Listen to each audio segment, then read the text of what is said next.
बिहार के गया जी में पितृपक्ष के दौरान पितरों के लिए पिंडदान की परंपरा आदिकाल से चली आ रही है।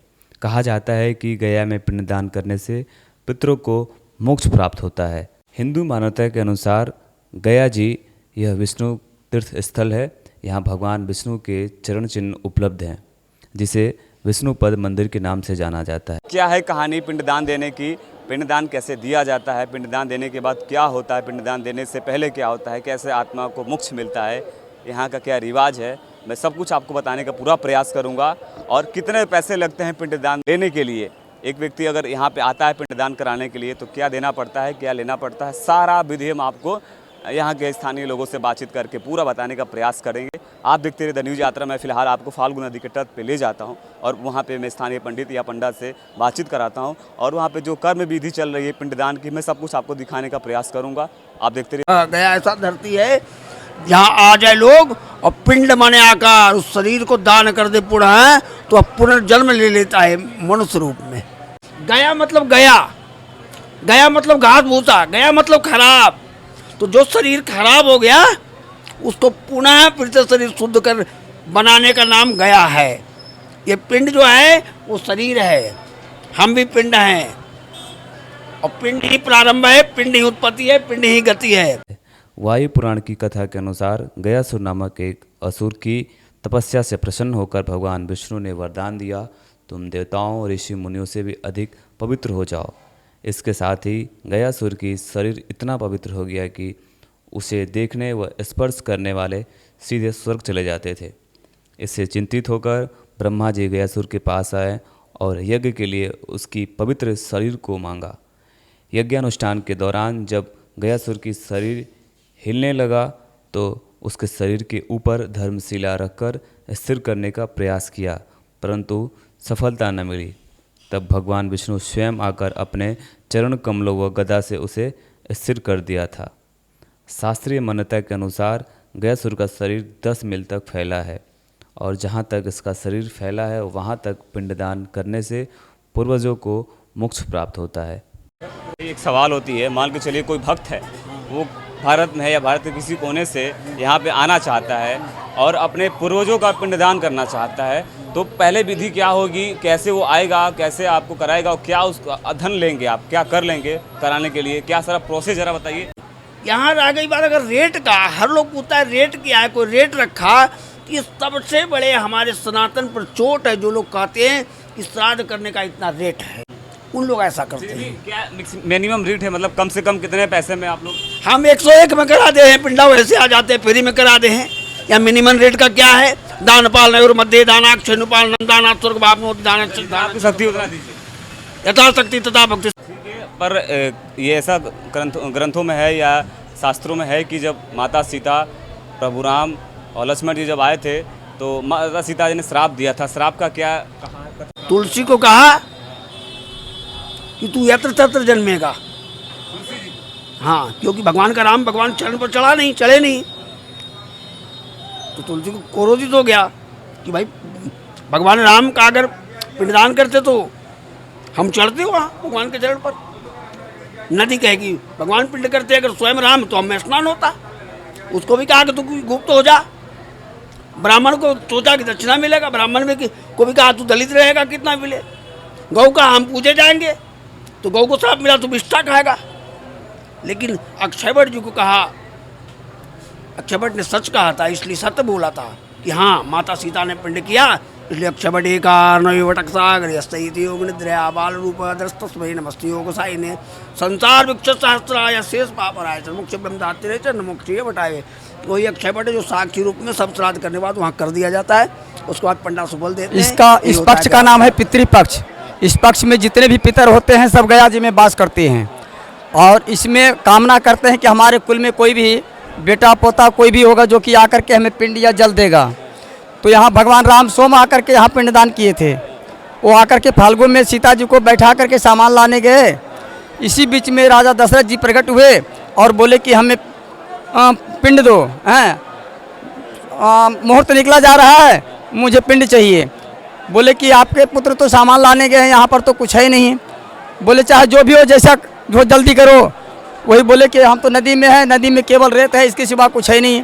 वही रेत का पिंड जो है सो सीता जी ने पंडित जी को बुला कर संकल्प करवाया और दे दिए। उसके बाद भगवान राम जब आए तो बोले कि सीता तैयारी करो पिंडदान की। बोले हम तो पिंडदान कर चुके। बोले कोई सामान नहीं था, तुम पिंडदान कैसे कर दिए? बोले क्या कहें, आपके पिताजी प्रकट हुए, वो बोले तो हमने बालू का रेत का पिंड हमने दे दिया, और उसमें जो है से पंडित जी हमारा साक्षी हैं, इन्होंने करवाया। पंडित जी से पूछा गया, वो झूठ बोल दिए। बोले कि अगर हम कह देते हैं कि पिंडदान कर दिए तो ये जो सामान लाए हमको मिलेगा नहीं, इसलिए कह दिया कि पिंडदान इन्होंने नहीं किया। तो सीता जी ने श्राप दिया कि तुम दलिद्र हो जाओगे। हैं, उसके बाद गौ से पूछा गया, गौ बोली कि इन्होंने पिंडदान नहीं किया, क्योंकि गौ सोची कि अगर आटा का जौ का आटा का पिंड यहाँ होता है तो जौ का आटा का पिंड होता तो हम खाते, लेकिन वो तो किया नहीं, रेत का पिंड दे दिया। तो उनको भी सीता जी ने श्राप दिया कि तुम बिष्टा खाओगे, तो अभी बिष्टा खाती है। उसके बाद तुलसी पेड़ से पूछा गया, उन्होंने भी नकार दिया, उन्होंने भी नकार दिया। तो उनको कहा कि जत्र तत्र जगह पे यानी गंदे जगह पर भी तुम वास करोगे, जहाँ तहाँ तुलसी उग जाते हैं। उसके बाद नदी से पूछा गया, हाँ फाल्गु नदी से, फाल्गु नदी इसको नाम है फाल्गु नदी। इसमें पहले दूध का धारा होता था जी, सतयुग में दूध का धारा चलता था। तो इसमें सीता जी ने श्राप दिया कि तुम गुप्त गंगा हो जाओगे, जल तुम में आएगा और जाएगा। हैं, ये तो अभी रबर डैम हो गया, इसके चलते नहीं जल यहाँ टिकाव है, अन्यथा जब सूखा रहता था थोड़ा भी अगर खन दिए तो तुरंत जल इसमें निकल जाता था। वो सीता जी का श्राप है। तो उनको श्राप सीता जी नदी को ऐसे दिए। उसके बाद जो है से बट वृक्ष से पूछा गया, बट वृक्ष बोले कि हमारे सामने इन्होंने पिंडदान किया है। बोले कि आज से नाम तुम्हारा अक्षय वट रखा जाएगा, तुम्हारे पास किया हुआ पुण्य का क्षय कभी नहीं होगा। इसलिए लास्ट में पिंडदान जो होता है वही बरगद के पेड़ के नीचे होता है, जिसका नाम अक्षय वट है। गया जी में दूर दूर से यानी विदेशों से भी लोग पिंडदान देने इस वक्त आए हुए हैं। तो क्या पिंडदान की क्या विधि है, और पिंडदान में जरा इधर आइए आप, पिंडदान देते वक्त क्या होता है, कैसे उसका पूरा विधि है, जरा बताएंगे आप? ये पिंडदान, इसको पितृपक्ष जो है ये 17 दिनों का पक्ष होता है। ये 17 दिन कर्म होता है। जैसे यहाँ मारवाड़ी लोग आते हैं तो 17 दिन करते हैं, त्रिपाक्षिक बोलते हैं इसको, 3 पक्ष में। तो ये अमावस्या से चालू हो जाता है। सबसे पहले पुनपुना से चालू होता है, और पुनपुना कर करके उसके बाद यहाँ आते हैं। तो यहाँ 17 दिन, यहाँ 45 वेदियाँ हैं, और सभी जगह ये 5 कोस के अंतर्गत है। पंचकोश से गया क्षेत्र, ये 5 कोस के अंतर्गत गयासुर नाम का जो राक्षस था ना, उसका 5 कोस तक शरीर था, और उसी के सब जगह जो है से स्थान दिया गया है, सबका स्थान है, हर जगह पिंडदान होता है। 5 कोस के अंतर्गत एक समी के पत्ते बराबर भी आपने पिंड या जल देते हैं तो आपको पितरों की मोक्ष की प्राप्ति होती है। और इस गया का वर्णन जो है वो गरुड़ पुराण में भी किया गया है। पुत्र को लोग इसीलिए खोजते हैं कि जो कि हमें पिंडदान करे। अब लोग कहते हैं पिंडदान लोग देते हैं, गोल क्यों देते हैं, लंबा क्यों नहीं होता है? तो गोलाकार इसलिए देते हैं कि जब अपने माँ के ओद्र में स्टार्टिंग जब होता है तो क्या होता है, गोल एक बैर के तरह पर होता है। उसी प्रकार से यह पिंडदान जो है, लोग ये भी कहते हैं ब्रह्मांड गोल है, गोलाकार कर करके देते हैं। कुछ लोग कहते हैं पिंडदान देते हैं तो हमारे माता पिता के पास कैसे पहुंचता है, कैसे माने कि पहुंच जाता है? हमने उसको बोला कि ऐसा है कि आप 5 किलो सुगंधित फूल लेकर के कमरे में बंद कर दो, और पूरा खिड़की दरवाज़ा सब बंद कर दो, क्या सुगंध आएगा? नहीं आएगा। लेकिन एक खिड़की भी अगर खोल दोगे तो सुगंध बाहर आना चालू हो जाएगा। इसलिए यह जो मंत्र बोलते हैं वह मंत्र के द्वारा वहाँ तक पहुँचता है। मंत्र जो है ना, मंत्र जो है ब्राह्मण का अधीन है। भूदेव, ब्राह्मण को भूदेव कहते हैं। भू मने पृथ्वी, देव मने देवता, पृथ्वी पर के देवता ब्राह्मण होते हैं। तो ब्राह्मण लोग जो हैं वो मंत्र के अधीन है। मंत्र अगर करते उसी मंत्र के द्वारा उच्चारित कर, वही मंत्र के द्वारा वहाँ तक जाता है। लाखों लाखों की भीड़ इस वक्त गया फाल्गु तट पे स्थित है, और तमाम इस वक्त देखिए पिंडदान हो रहा है। तो पिंडदान आप लोग कराते हैं तो क्या उसका रेट होता है, क्या लेते हैं? नहीं है, ब्राह्मण का कोई रेट नहीं है, आज का कभी रेट नहीं हुआ। अब इसमें जितने लोग आए हुए हैं, राजा रंग फकीर हर तरह के लोग हैं। जैसे हमारी उंगली बराबर नहीं है तो कोई 5 रुपया भी दे के जाता है, कोई 500 रुपया भी देता है, कोई 5000 भी देता है, कोई 5 लाख भी खर्च करके जाता है। आते वक्त यानी आने से पहले लोग ये सोचते हैं कि पंडित जी वहाँ जो पंडा लोग हैं लूट लेते हैं, पता नहीं क्या रेट लेंगे। तो आप इस चैनल के माध्यम से बताइए कि एक निश्चित यही रेट होता है? ना, ऐसा कोई बात नहीं, निश्चित कुछ नहीं है। आपकी जो श्रद्धा है वही दान होता है। श्रद्धांते श्राद्धा, ये श्राद्ध जो है ना श्रद्धा का चीज़ है, श्रद्धा से जो मिले वही श्राद्ध है। इसका कोई अंत नहीं है कि इतना आपको देना पड़ेगा तभी आपका कार्य होगा, ऐसा कोई बात। हम लोग तो कार्य कराते हैं तो कुछ नहीं, कोई 500 भी देते हैं, कोई 1000 भी देते हैं, कोई 5000 भी देते हैं, सब तरह के लोग हैं, सबका कार्य कराते हैं, सबका कार्य होता है। ऐसी कोई बात नहीं, जो ज़्यादा दान पुण्य करता है उसका भी पितर तरते हैं, जो कम देता है उसका भी पितर तरते हैं, सबका मोक्ष की प्राप्ति होती है। ऐसा क्या बात है? जिसको नहीं भी कुछ है तो पान फूल से भी केवल कर करके जाता है, उसका भी मोक्ष की प्राप्ति है। ये तो बताता है कि इस पक्ष में अगर आपके पैर में गंगा ये फाल्गु का जल भी लग गया तो आपके 7 पितरों की उद्धार हो जाती है, 7 कुल की उद्धार होती है, ऐसा लिखा है इन्होंने। घर से निकलना है तो विधि क्या है, कैसे शुरू से स्टार्ट कैसे करते हैं? घर से निकलने की विधि है, वहाँ से जो है ना एक नारियल में अपने पितरों को आवाहन करके, और जहाँ श्मशान बोलती हैं उस श्मशान में जाकर आवाहन करके परिक्रमा करें, और परिक्रमा कर करके वहाँ से उनको चलें।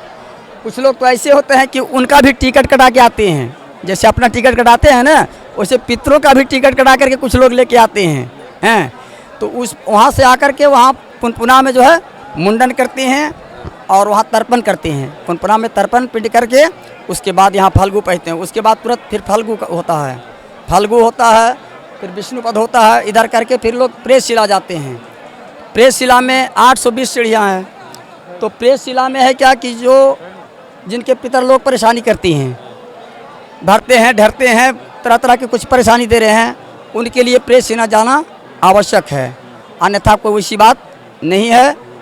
लेकिन जो 17 दिन करते हैं उनको तो जाना ही जाना। प्रेसशिला के बाद कहाँ जाएं? तो उसमें काशी भी जाना पड़ता है। ना प्रेसशिला रामशिला इधर जो है काशी बनारस हो तो स्नान के लिए है, इधर से करके आप जाइए गंगा स्नान कीजिए, घर में जाके भगवान का कथा सुनिए या भागवत कराइए, जैसी आपकी औकात हो, जैसी इच्छा हो उस तरह के कार्य करें, ब्राह्मण भोजन करवावें। जो गया का श्राद्ध है केवल गया में ही होता है या गया के अलावा अन्य कोई शहरों में भी भारत में होता है? नहीं, एक गया श्राद्ध जो है मोक्ष धाम इसी को कहा गया है, गया को ही, जी गया को ही मोक्ष धाम कहते हैं। गया के अलावा कहा जाता है कुरुक्षेत्र हो गया, नैमिषारण्य हो गया, पुष्कर हो गया, वो सब जो है ना, वो सब जैसे आप फूल को तर्पण आदि विसर्जन करते हैं ना, वो विसर्जन के लिए प्रसिद्ध है। पिंडदान जो है त्रिपाक्षिक जो है यही प्रधानता गया का ही है, जी गया का महत्व है। भगवान विष्णु को पसीना से तिल उत्पन्न हुआ है, और वह तिल जो है विष्णु को बहुत प्रिय चीज़ है, इसलिए प्रेत के लिए भी वो परम गति को प्राप्ति करने के लिए तिल आवश्यक है। तो तिल मध घी सब मिला करके जो है पितरों को। यहाँ पे मैं फाल्गु नदी के तट पे स्थित हूँ और ये देखिए फाल्गु नदी है।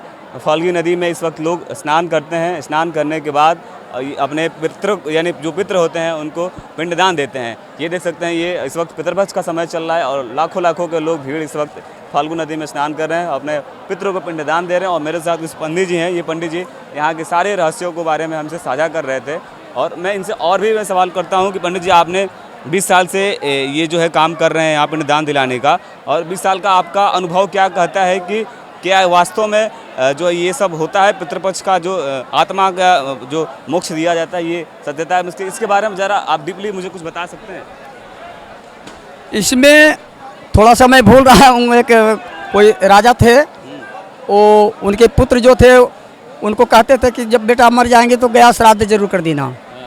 वो बोलता था हम ये सब नहीं जानते हैं, इसके बाद को बिल्कुल उल्टा था, लेकिन उन्होंने अपना डायरी में लिख दिया कि फलाने जगह इतना रुपया बाकी है, क्योंकि इस बहाने तो कम से कम वो वहाँ जाएगा। मरने के बाद वो जब देखा तो इस नदी के पास आया जाने के लिए, तो उसको याद आ गई कि अगर हम इस नदी में हिलते हैं तो हमारे पिता का मोक्ष की प्राप्ति हो जाएगी, इसलिए हम नदी में नहीं हिलेंगे। तो यहाँ पर जानवर लोग चरा रहा था, तो यादव लोग तो बोले कि भैया थोड़ा सा भैंसा को दे दो, उस पर चढ़ करके हम जरा पार कर जाएंगे, तुमको 100 रुपया अलग से दे देंगे। वो सोचा 100 रुपया हमें मिल जाएगा, भैंसा को दिया, उस पर चढ़ करके पार होने लगे। तो भैंसा जानते पानी में तो बोलता है, आधा पानी में गया, जाके बैठ गया, बस कूद गया उसमें पानी में। जब कूद गया तो उनके पिताजी प्रकट हुए, बोले कि बेटा अब कहीं जाने की तुमको आवश्यकता नहीं है, केवल अपने मोक्ष की प्राप्ति के लिए मैंने किया था, अब हमें मोक्ष की प्राप्ति हो गई है। तो गया का बहुत बड़ा महत्व है, देश नहीं विदेश के भी लोग आते हैं यहाँ पिंडदान करने के लिए। क्या नाम पड़ेगा? राधा देवी। कहाँ से आए? पटना से क्या करने आए? आए पीपर पानी देने के लिए। पानी देने गए, अपने पितरों को पिंडदान देने। हाँ, कितने सालों बाद आएंगे? कहते हम हर साल आते हैं। साल आते हैं? हाँ हाँ, हर साल। हाँ। तो कैसे किया जाता है, इसमें क्या क्या होता है? इसमें क्या चावल के पिंड पर आता है, तिल रहता है, जौ रहता है, रोड़ी रहता है, चंदा रहता है, हुमाद है, सेंदूर रहता है, दिया रहता है, पिंड पर आ गया अपने दहा दिया। तो उसको देने से क्या होता है जरा? इसको देने से जो जितना जो मरल जो है ना बूढ़ा पुरानिया, मेरी माता पिता नहीं है, उनको माता पिता नहीं है, उसी को तर्पण किया जाता है। तो मुक्ति जो जहाँ तक नहीं मिले उसको मुक्ति मिला जाता है। मुक्ति मिल जाती हाँ, गया में ही होता है और कहीं भी होता नहीं गये में होता है, गये में होता है। ये पिंडदान बोलता है गया में, विष्णुपत है ये। हाँ, ये विष्णुपत है। हाँ, बस यही इतना है। है? बहुत भीड़ है यहाँ पे। बहुत भीड़, बहुत बहुत। अभी कम से कम अभी रहेगा 16 तारीख तक ला, 16 तारीख। तो 4 है, 4 दिन हुआ, 16 दिन रहता पितरपक्ष। हाँ, 16 दिन। कहाँ से हैं आंटी? पटना से आए हैं, पटना से आए हैं। कहाँ से आए हैं? कब से आ रही हैं आप? हो गया बुरे लगा 4 साल से। हाँ हर साल आती हैं आप? हाँ, हर साल यहाँ से जो है पिंडदान देने के बाद घर जाती हैं तो क्या करती हैं? कुछ नहीं करते हैं। हाँ, आते हैं उनको पानी देने के लिए। हम पितरपक्ष में हम पानी देने के लिए आते हैं सास ससुर के। उसको भी आशा लगल रहता है कि मेरा कोई ऐसा संतान है कि हमको पानी दे, कि हमको मुक्ति मिले, शांति मिले। हाँ, इसी चलते हम लोग आ रहे हैं। किसी हमको बतलाया था जब से हम शुरू कर दिए आने के लिए, पहले नहीं आते थे। 4 साल से हम आ रहे हैं। आने के बाद क्या लग रहा है? कुछ हमको अच्छा लगता है। हाँ, अच्छा लगता है। हाँ, लगता है कि सास ससुर के हम देख लगता है यही हम धन हो गए हैं। हाँ, हमको मुक्त लगता है, अच्छा लगता है कि दिए हैं। हाँ, अच्छे लग रहे हैं कि हाँ है कुछ। कोई संतान है कि तनी हमको पानी दे कि बोला के। हाँ, उसको शांति सुख मिलता है। देखिए, ये सनातन धर्म हिंदू धर्म का रिवाज है जो अपने पूर्वजों से भी इतना प्रेम करता है। तो ये प्रेम के लिए मैं जानने के लिए इन लोगों के माध्यम से आपको बता रहा था कि किस तरीके से पितरपक्ष में ये फाल्गु नदी के तट पे ये स्नान करने के बाद फाल्गु नदी में जो है अपने पूर्वजों को तर्पण देने के काम हर साल ये लोग माता बहनें करती हैं और बाकी लोग भी हर साल आते हैं। कुछ लोग जीवन में एक बार आते हैं जो अपने पितरों को जो है तर्पण देते हैं। बाकी लोग यहाँ पे तमाम देखिए लोग इस वक्त बैठे हुए हैं, ये अपने विधि के द्वारा जो है पिंडदान दे रहे हैं। देख सकते हैं ये तिली का तेल है जो भी है आटा के द्वारा तमाम लोग इस वक्त पिंडदान देने का काम कर रहे हैं। लाखों की भीड़ है। बाकी और लोगों से मैं बातचीत जो है कर रहा हूँ और आपको पूरा बताने का प्रयास कर रहा हूँ कि किस तरीके से गया में पिंडदान की विधि होती है और किस तरीके से इसे पूर्ण किया जाता है। तो इनको जो आप देख रहे हैं इनको पिंडदान किया गया है। अब फोटो ला के यहाँ स्थापित कर दिया गया है कि जो भी हमारे पूर्वज या ना जान रहे हैं या जो माँ का घर में ही बच्चा एक्सपायर कर गया उनको मुक्ति के लिए यहाँ पिंडदान किया जाता है। कुमार उमार जो मर गया हो, जो उनको मुक्ति ना मिल रहा हो, जो ऐसे तो कहते हैं कि आत्मा नहीं होता है पर आत्मा होते हैं, आत्मा भी होते हैं तब और परमात्मा भी होते हैं। आत्मा है तब परमात्मा है, परमात्मा है तो आत्मा है। यहाँ जरा फोटो को आप ध्यान से दिखाइए। देखिए इस तरह का चित्र बहुत कम देखने को मिलेगा, ये केवल गया में ही मिलेगा। ये तमाम वो लोग हैं जो आज से कुछ वर्षों पहले मृत हो चुके हैं और जिनका गया में मोक्ष जो है दे दिया जा चुका है, जिनका गया में श्राद्ध हो चुका है। पहले देखिए ये अभी इस वक्त जब से फ़ोटो आने शुरू हुआ है तब से ये फ़ोटो लग रहा है और फोटो से पहले ये देख सकते हैं पत्थरों पे इनके जो चित्र लिखे गए हैं और बनाए गए हैं। ये देख सकते हैं जरा, ये इधर आइए, जरा आप इधर आइए पंडित जी। ये देखिए फोटो से पहले यहाँ पे ये नाम लिखा जाता था, ऐसा है क्या? जी, फोटो से पहले नाम इसीलिए लिखा गया है कि कोई आदमी अगर जहाँ उनका पूर्वज आए तो जाने किस व्यक्ति का ये नाम से यहाँ श्राद्ध हो चुका है।